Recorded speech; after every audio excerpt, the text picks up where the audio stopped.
Hi, you're listening to It Happened to Me, a rare disease and medical challenges podcast. The mission of our podcast is to support you, our listeners, and to create community as you confront the toughest challenges in life. All of us will experience health hardships. The real question is how we adapt. That's the focus of It Happened to Me, which wants to help you overcome limitations and live a full and satisfying life. Drawing on their own health challenges, co-hosts Kathy Gildenhorn and Beth Glassman interview guests who share stories and research to help you succeed in the face of difficult health obstacles. It happened to me. I'm not alone, and neither are you.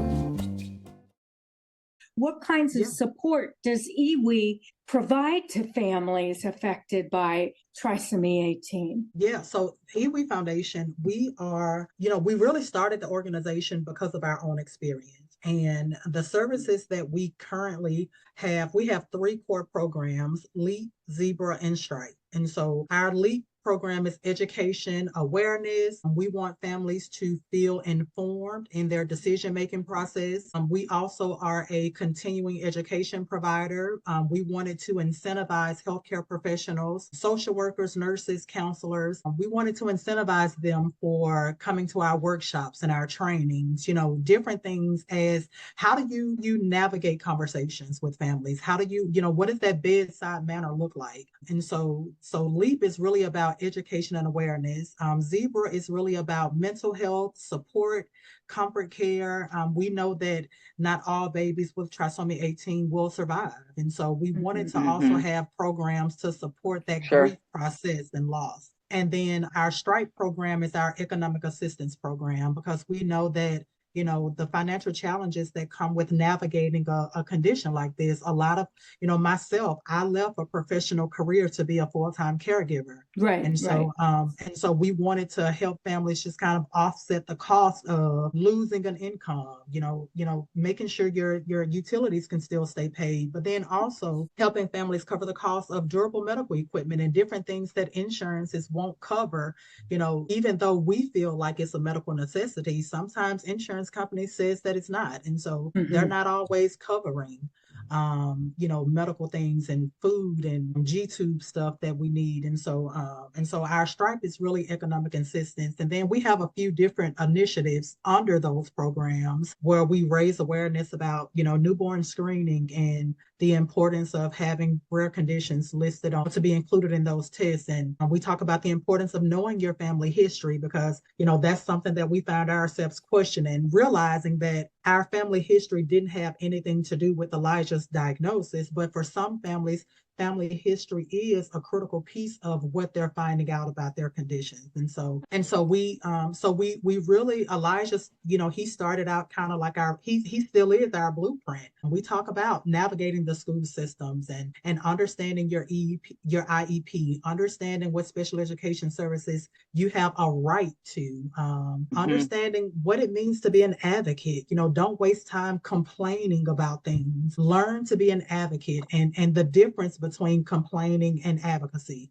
And so we really just try to raise awareness and education and empower families, but also help the healthcare system see how they can do some things better too. So those are a lot of the support services that we have just for the healthcare space, but then also that practical peer support, economic assistance support for families as well. It's really so important because you have a background in public policy that you've been so effective, both on the national and the state level.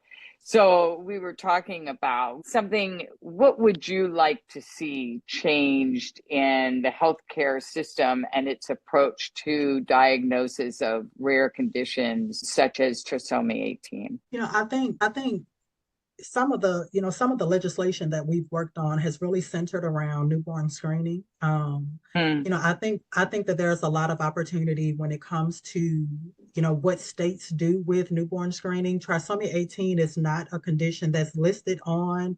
Oh, really? Yeah, it is it's not on the initial screen. Yeah, it's not. And we know that a lot of the conditions that are included on the recommended list of conditions to test for are conditions with viability. And so we understand that scope of it. But I think that there's still, I think that there's still opportunity. I think when when we think about public health and just policy and legislation, I think about do not resuscitate. There's legislation that speaks to making sure families have a say into the medical decision making, and understanding that Yes. if a family wants you to place those effort into saving their child or their loved one, the healthcare system shouldn't be able to override that. Families should be included in the voice, even if the Yes. decision becomes this is not something that we should do. This is not something that we need to do. There's no value in doing it. Even if the outcome says we need to not go down this path, the family should still be a part of that decision making. Yeah. And a lot of times families are feeling excluded. And so I think one thing that we can do just off the top is make sure the family voices are included in the conversation. We reach a lot of outcomes that families feel like it's not meeting my need, but it's because the family's needs were never asked of. Nobody ever asked them, what do you need? What would you like to see? We're just given something and expected to utilize it as best we can. But that's not always helpful. If you had asked me what I needed, I could have told you and potentially helped you craft something that I would have found valuable. So I think it's like the Special Olympics when you were talking about that they tailor it to what your situation is, not just globally. Absolutely. It's the same thing. And so we talk about just the importance of having those lived experiences in any type of legislative protocol, any type of legislative decision making, any type of public health or policy decision making. We need the evidence base, we need the science, but that should also include lived experiences of people who are navigating this each and every day. And that's the only way that it's going to be fully inclusive of everybody, because even then we're still going to miss some people. But I think you set yourself up for greater success when you include the voices of as many people as you can. Right. Well, and the only way these voices can be effective is if we care about the caregivers. And I wanted to ask you about mental health support for caregivers who are dealing with complex diagnoses like your son Elijah's. I think, mental health, it looks so different for so many different people. For me, I would say mental health for me, it started with asking questions. And I would encourage any caregiver, to really be honest with yourself. Ask yourself, how is this making me feel? And if your answer is I'm feeling angry right now, let yourself feel angry. Don't try to dismiss whatever you're feeling. Let yourself feel that feeling, and then move forward with it. Now that made me feel this way. Why did it make me feel this way?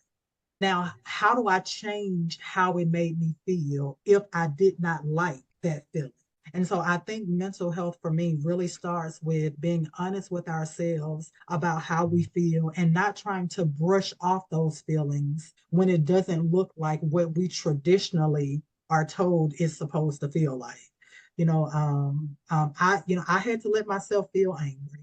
I had to let myself feel grief. I had to be honest with myself that it was grief that I was feeling because I'm now experiencing a child different from my other children. Well, that's grief. He's not going to do things the same way that my other children did, or the way that's comfortable for me, the way that I know this is supposed to go this way. But he's not following that blueprint. Okay, so now, and that's okay. And so I think mental health, it really starts with being honest with yourself about how you feel. But then too, I think it's important to have a support system. Yeah. And support, it doesn't always have to come from the places that we expect. For some people, they've shared with us that their support system was not their family. And I think that that's okay. Sometimes your support system is a really good friend. Sometimes, it's your support. A lot of my support, it was really when I let myself open up to my family. I drew a lot of strength from my husband. If I didn't see worry on him, that was comforting for me. We're also a family of faith. And so it was important to me to rest in that faith and rest in, the relationship that I have with Jesus Christ. That's where I find comfort. And so, and not letting someone else waver me from the things that are important to me. And so, when I made the decision to open up about what we were feeling, what I was feeling, I started to just feel this freedom. It was almost like I was depriving myself of the support that people wanted to give by keeping quiet. When I opened up, it was just the overwhelming outpour of love from people, even the counselors at my kids' schools. Everybody was just so hands on deck. And I think it's because I allowed them to be. And so I think a lot of mental health really starts with allowing people to help you if they're willing to, because I think sometimes it's easy to just shut down. And while you're going through all this, how do you approach medical decision making as a parent when the healthcare team may not always present hopeful thoughts, hopeful options, hopeful realities? How do you keep your wits about you enough to do the medical decision making? For me, Miss Kathy, I initially, I was taking everything they said at face value. Right. And so the medical decisions, I was allowing them to make them. And when I realized, I don't like that plan. What does that decision mean for Elijah? If we did that, and I think I can even give you the realization hit me when the first time the nurses came to our house for hospice. They were amazing nurses. They really were. They were following their protocol. And the medical decision was to give Elijah morphine. And it was to give him morphine when he cried or appeared to be in pain. I just initially, we were like, we'll put it in the refrigerator, but it didn't sit right. And I just began to think, well, if one of my other children were in pain, what would I do for them? I wouldn't give them morphine. Like I would snuggle them. I would try to figure out the source of this pain. I would try to remove the pain. Like, why would I not do this for Elijah? And so I think when it came to just the decision making it really started with knowing that it started with identifying that I wasn't being included in the decision-making process. And then speaking out when I did not like what was being presented to me. And so that's what I did.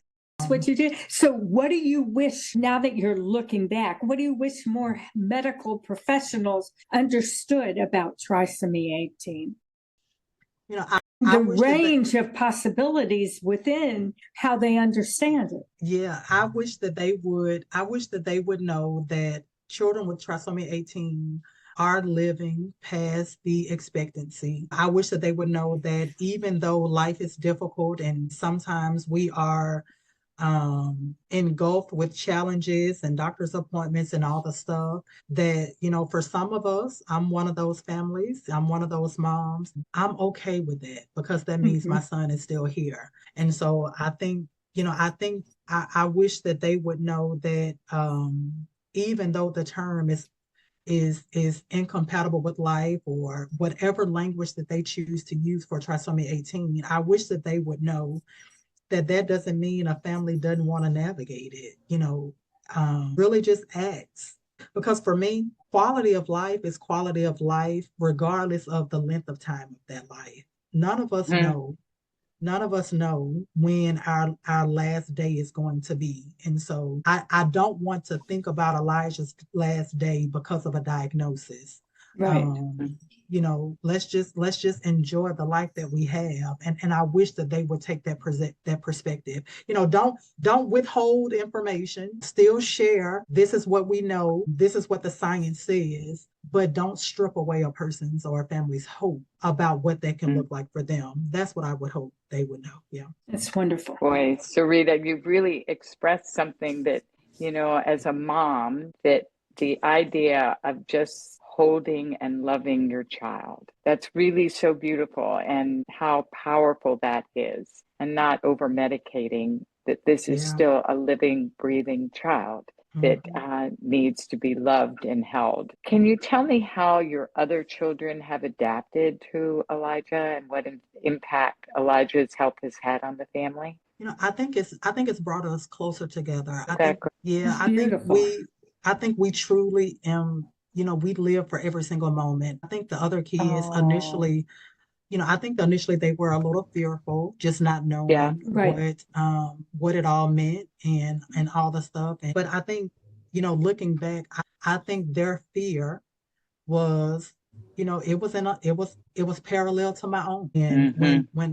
when I allowed myself to not be fearful, that's when I see their fear slowly fading away. And so, I think for them, they truly appreciate, um, all that Elijah brings to our family. I think it's helped them be better, just little people. I bet. They're they're Must be very teenagers now. compassionate. Yeah. They really are. Like they are nurturers, and I've got four boys and one girl. Wow. And even, my boys are snugglers. They will Yep. snuggle him, and they still try to be Oh, hard, but they will snuggle him, but then they'll also wrestle him. And I think a lot of that uh-huh, is, when I was treating him so fragile, it made them uh-huh. treat him fragile. But when I let that guard down and let them be siblings to him, they'll tackle him on the floor, and they'll play football and basketball and all the stuff. And so I think it's just helped us truly, truly learn what love in all forms could look like. But I think it also says a lot about, you set the example and they took their cues from you. And isn't Yes. that so important as a parent?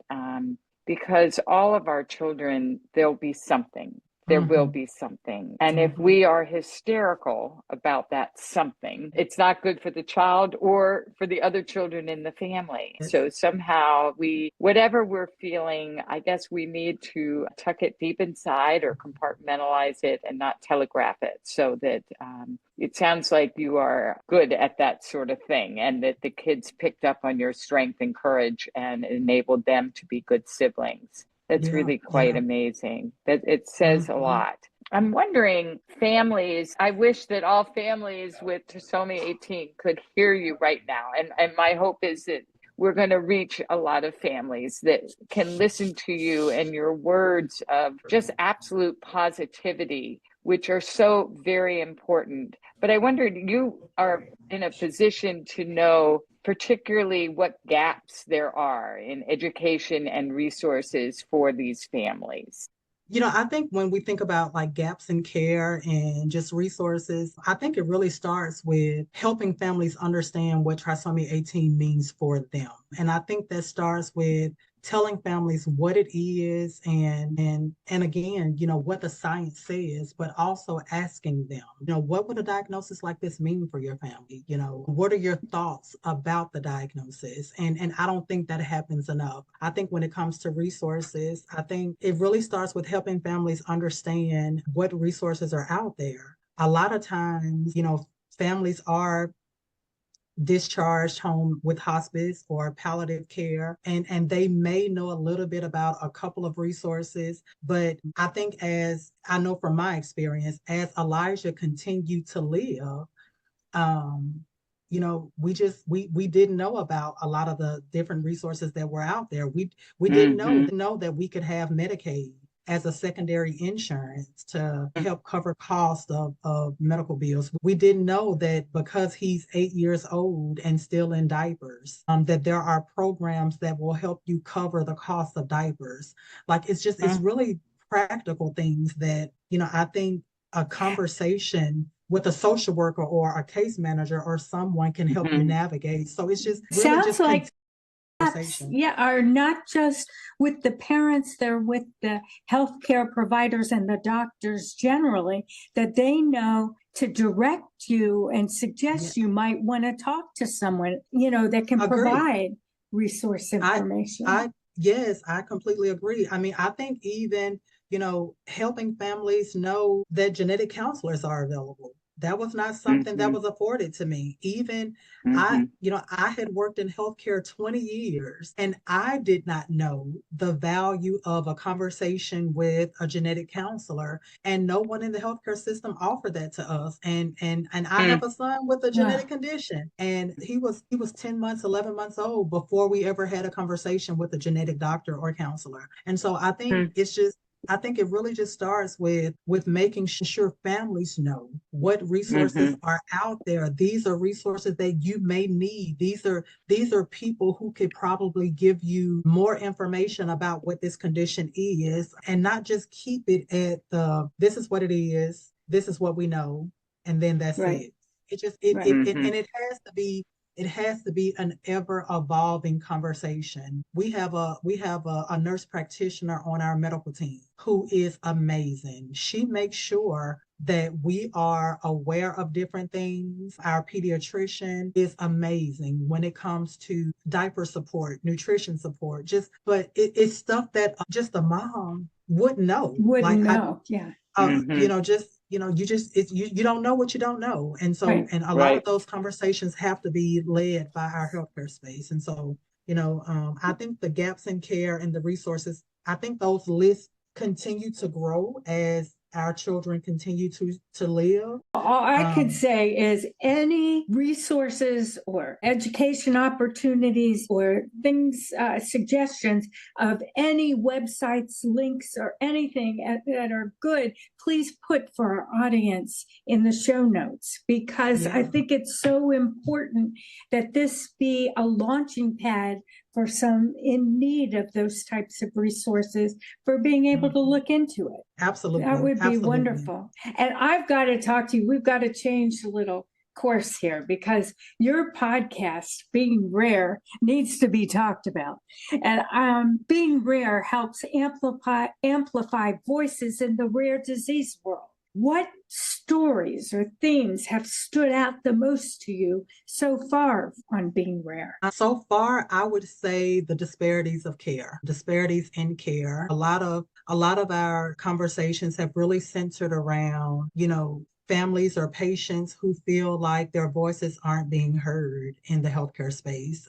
There are challenges when it comes to navigating a rare condition. A lot of physicians, they've not heard of these conditions. Right. A lot of the conversations we've had, they've centered around, a list of symptoms, because the families, they haven't been diagnosed officially yet, And so there are disparities in care when it comes to some conditions, because there's a stigma associated with sickle cell, for example. We had a really great conversation with some people, and they talked about what that journey has been for them, transitioning from pediatric to adulthood and being looked at as drug seekers for their pain crisis. And so there are just so many gaps in care. But then we've also had really great conversations about how the healthcare system is trying to shift conversations. One of the producers of your show, Kira Deneen, has been on our show. She's a genetic counselor. And,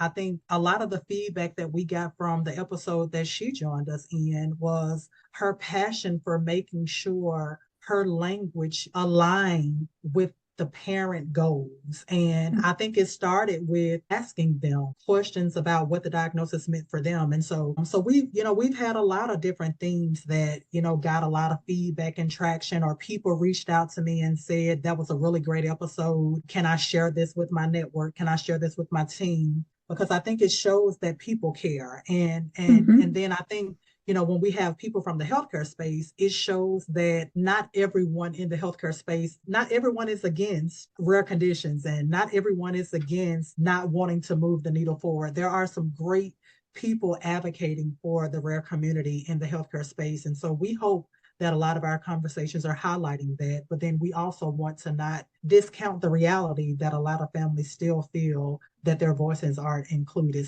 So we've had a range of Yeah, hot you sure topics. have. Yeah, we've had a Wow. range of hot topics. Yeah, that keep the conversation going off the screen. Yeah. That's wonderful. And I want to go back to for parents who are just receiving a trisomy 18 diagnosis, are there any particular words of encouragement or advice that you'd share with them that you just over time have wished that you had heard? Yeah.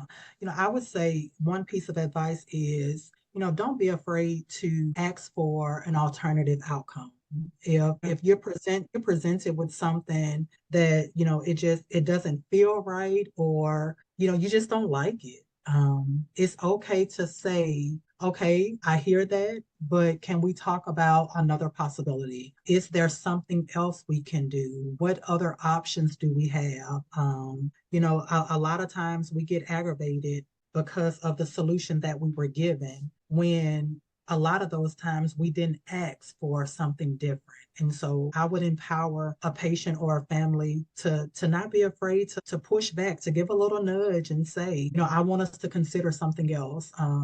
If you're able, if you're feeling some level of resistance from the team that's currently in place, find a new team. A new team. Yeah. Mhm. I know that that's not easy for every family, but we've had to, I say break up. We've had to break up with a doctor. They didn't have the same goals for Elijah that we had. And so I think you have to be okay with finding another provider who's willing to at least listen to you and include you in the decision-making process. And so, I've been so consistent about that you wish, and so many topics we've talked about, that people would just ask and listen to what you want, whether it's in terms of the diagnosis, in terms of expectations, in terms of mental health, in terms of almost every topic we've asked about. Just listening and leaving your ears open has been a really consistent theme. And that goes for both sides. Right? Like I have to listen and be willing to hear, but then the healthcare space also has to listen and be willing to hear. Yeah. And it's hard sometimes for the healthcare team to be as flexible as we need them to be in listening to us. But I get that. Well, so looking ahead, speaking of goals, what are your hopes for your Elijah and for the E.WE Foundation and for how the world sees children with trisomy 18? My hope for Elijah is for him to continue living his life to the fullest.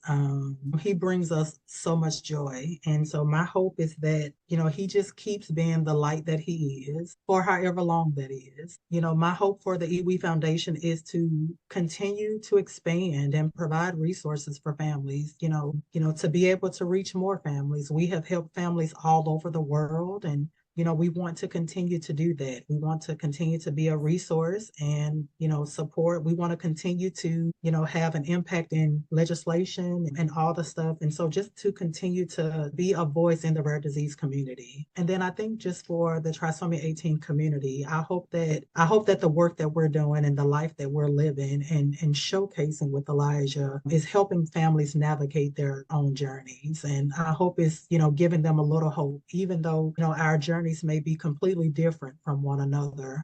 I hope that we're at least showing that even on the hard days, it's a good day because we have our trisomy babies with us. And so yeah, I would say those are my hopes for the three. Beautiful. Thank you, Sarita. I want to thank you so much for joining us today. And today has been a good day for Kathy and me. I can say that because we got to listen to you and your words of wisdom. I mean, truly, you are a terrific advocate. You're so calm and persuasive, and I would say very powerful. Your words are hit right on. And so I know that I have learned so much. I know I have been. And our listeners have learned so much about a rare disease, trisomy 18, but that there's always hope and there's joy. and there's joy in life. And so instead of focusing on the negative, we must think about the positive. And when we focus on the positive, we all benefit. And you've talked about not only has your son benefited, your children have benefited, your family have benefited, and you and your husband. And I think those are words that we can take and incorporate in our own lives, that as we face challenges, we can focus on the negative or we can focus on the positive. And there's always that positive to find. And you have given voice to that, Sarita. And I want to thank you because that is something so important to all of us. Absolutely. I want to wish you very good luck with the foundation. I have a feeling Elijah is going to keep right on living. This is so. beautiful. Thank you. Yes. Thank you. Thank you so very much, Sarita. Thank you. Thank you for having me on. Thank you for listening to this episode of It Happened to Me. We encourage you to learn more at ithappenedtomepod.com. Please use the contact form on our website to submit your guest suggestions, comments, questions, ideas, and feedback for the show. You can also email us directly at ithappenedtomepod@gmail.com. We would really appreciate it if you can leave us a 5-star rating and review on your podcast app like Apple or Spotify. This helps others in the rare disease and medical challenge community find us. It Happened to Me is created and hosted by Kathy Gillenhorn and Beth Glassman. I'm Keir Deneen from DNA Today, and I serve as our executive producer and marketing lead. Amanda Andrioli is our associate producer. Ashlyn Anokian is our graphic designer. And remember, it happened to me. I'm not alone, and neither are you.